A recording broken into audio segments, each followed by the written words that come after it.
Hi, and welcome to Let's Get Lit.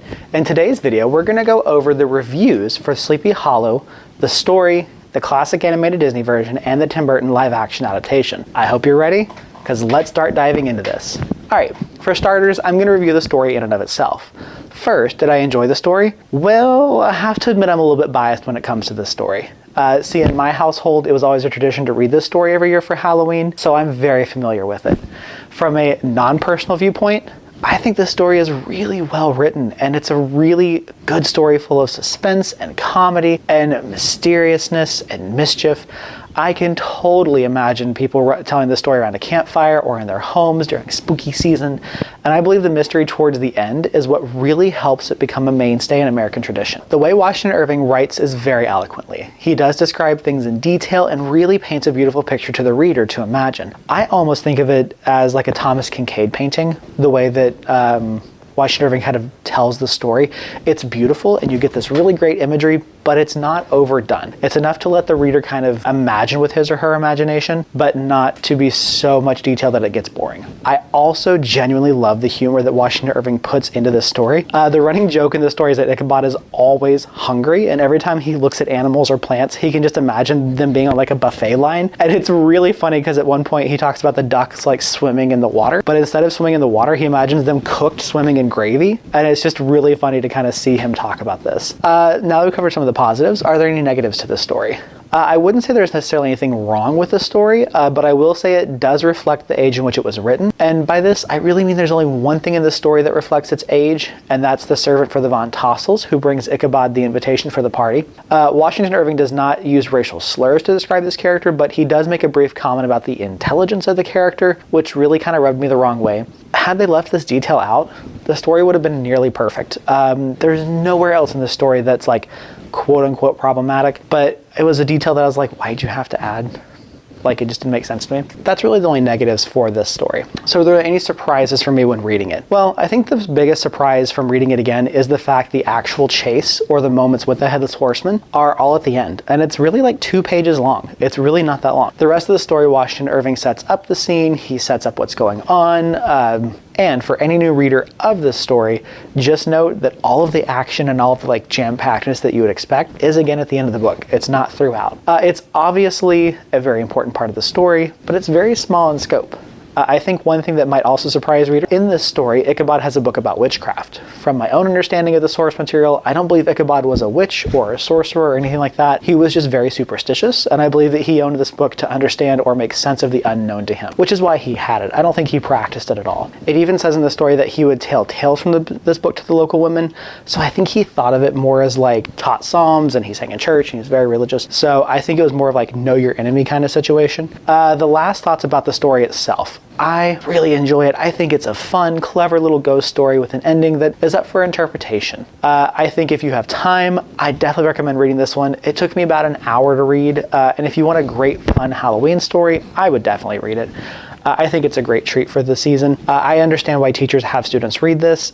Really, the level of difficulty for reading isn't really that hard. I would say it's probably like a 9th grade level, 10th grade level, maybe even 7th grade through 12th grade. Totally fine. Now let's talk about the animated short from Disney. First and foremost, was it faithful to the source material?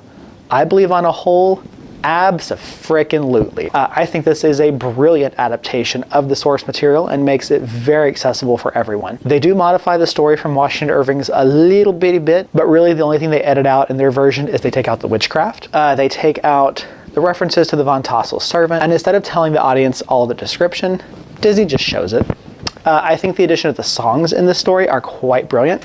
Each of the songs that Bing Crosby sings, they're not only cute, but they're fun, and they actually help drive the plot forward. The first song in this animated introduction is about the introduction of Ichabod Crane. They talk about all of his mannerisms, his body, how he interacts with people, and I think it's really cute. It's fun, and it gives us practically an entire page of the novel in a song format. The Katrina song is also extremely cute. It's the second song in the little short, and I think it does the same thing. It drives the plot forward. It gives us like a page and a half of detail about Katrina, and it just makes her that cute, fun, sly character that Ichabod is enchanted with. The next one, and my favorite one, that is the Headless Horseman song. It is a classic main staple of a song, and I really want Disney to release these songs like on streaming platforms, because It's just phenomenal. With the Headless Horseman song, it is fun, it is cute, it is just amazing to hear by Bing Crosby. His voice is just amazing, and it gets you into such a spooky mood. If you've seen this animated short, you'll know exactly what I'm talking about. Brom Bones sings this, and I think it's the perfect character to sing this song and tell us the legend of the Headless Horseman. And again, I think it sets the stakes up for the legend really well and helps build that momentum for the audience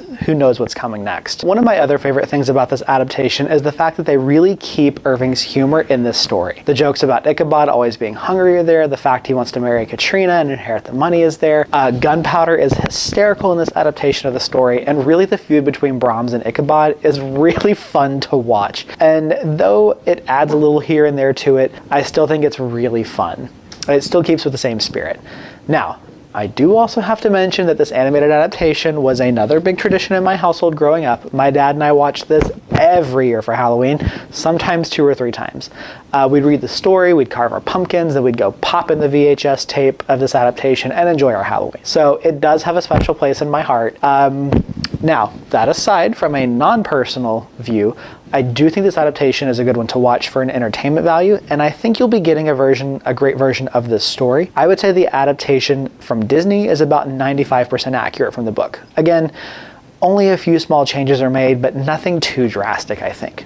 So I do recommend watching this adaptation. It may not give you all the specific details that your teacher's looking for, but for a pop quiz, I think it'll be fine. And if not, just go rewatch my other video. Time to switch gears again. Let's talk about the 1999 Tim Burton Sleepy Hollow. So if you're looking for an adaptation of the short story, this ain't it. I'm just gonna tell you that right now. I would say on a whole, this film was about 5% accurate, and really it's just because they keep the same name of the story and the same names of the characters. This film is more of a mystery with horror elements. The film sees Ichabod Crane as a constable in New York in the 1700s. He has some trouble with some judges, government officials, so they send him out to Sleepy Hollow due to the fact that they found a few people beheaded. They want him to investigate, get answers, etc., etc. So Ichabod goes over to Sleepy Hollow. He learns about the Headless Horseman, and throughout the film, Ichabod is trying to figure out who is murdering the townspeople and if it indeed is part of a supernatural entity. I will not spoil the movie if you haven't seen it. Is it entertaining? Oh, of course, it's Tim Burton, so it's gonna be fun to watch. Do I like this version of the story? I'm mixed on it. Again, like I've said, the short story and animated cartoon from Disney are such a big part of my tradition in my household, so that will always be number one. I feel like the Tim Burton film is fun. And to me, I don't think it does it justice, but I still think it's a great kind of film to watch if you just want a fun Tim Burton film. So let's recap. Short story, a lot of fun, easy to read, think it's great. Nice Halloween evening or day, snuggle up with a good blankie, a good cup of tea or coffee. You're gonna have fun with this. If you couldn't make it through the story because of the language, just the way it was told, watch the Disney animated film. It's maybe like 30 minutes, 45 minutes. It's not that long, and that will give you a fairly good representation of the story. Again, small little details are missing from that one, but I think you're going to be fine. I would not watch the Tim Burton film thinking you're going to get a good adaptation. It's fun to watch, just as a fun movie, but that one's not going to give you the information you need. That is everything for this version of Let's Get Lit for Sleepy Hollow. Tune in next time as we discuss other classic literatures, and be on the lookout as I'm going to read a illustrated version of the story for Halloween. So, hope you guys have a wonderful rest of your day, and as always, stay lit.